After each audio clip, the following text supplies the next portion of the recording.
साथियों, कैसे हैं आप सभी लोग। उम्मीद करता हूं आप सभी लोग अच्छे होंगे, स्वस्थ होंगे और आप लोगों की पढ़ाई बहुत अच्छे से चल रही होगी। दोस्तों, आज हम बात करने वाले हैं उत्तर प्रदेश पुलिस की। जो तैयारी करने वाले बच्चे हैं उनका एक सवाल था मॉक टेस्ट से संबंधित।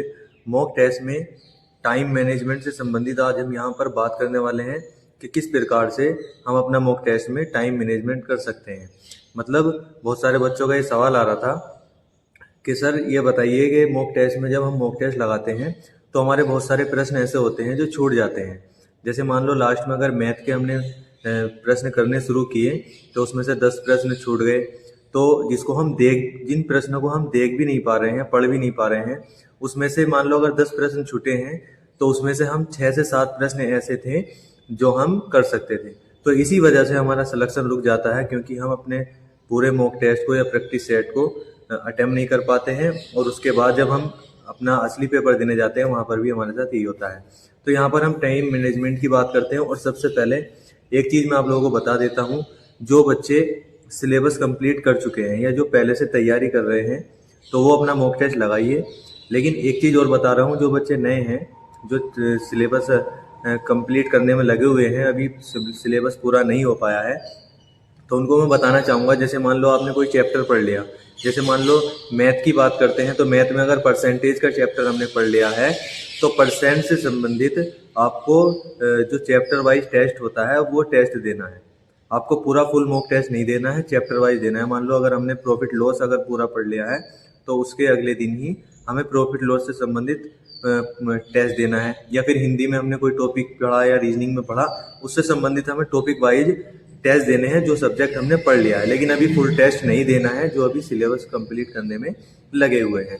दूसरी बात करते हैं, अब आते हैं हम टाइम मैनेजमेंट पर कि मैथ या प्रैक्टिस सेट में जो है वो टाइम मैनेजमेंट हमको कैसे करना है। जैसे अगर हम मैथ की बात करते हैं सबसे पहले, तो मैथ के लगभग 19 या 20 प्रश्न आते हैं। अगर हम यहाँ पर 20 प्रश्न मानते हैं तो मैथ को आपको टाइम इस तरह से लेकर चलना है कि आपको मैथ में 25 मिनट लगने चाहिए या 25 से 30 के बीच में लगने चाहिए। 30 मिनट से ऊपर आपको 20 सवाल करने में मैथ के नहीं लगने चाहिए।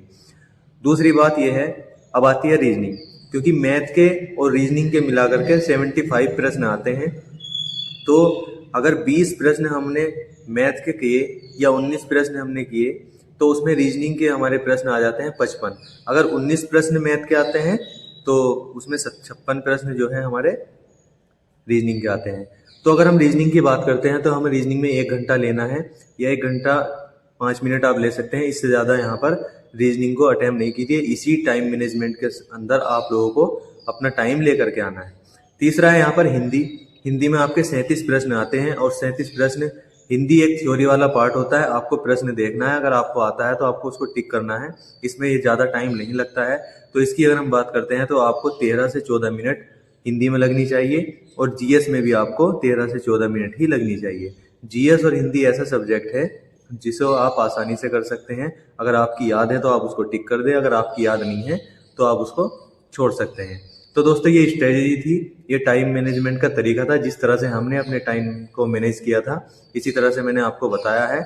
जैसे मैंने आपको बताया, जितने प्रश्न मैथ, रीजनिंग, जीएस और हिंदी, जितना टाइम बताया है उतने टाइम को टाइम लगा करके, टाइमर लगा करके करके देखिए और आपका टाइम मैनेजमेंट बहुत अच्छे से होगा। और जो लड़के सिलेबस पूरा करने में लगे हुए हैं, जो सब्जेक्ट आपका पूरा होता जा रहा है उससे संबंधित प्रश्नों को लगाते रहिए।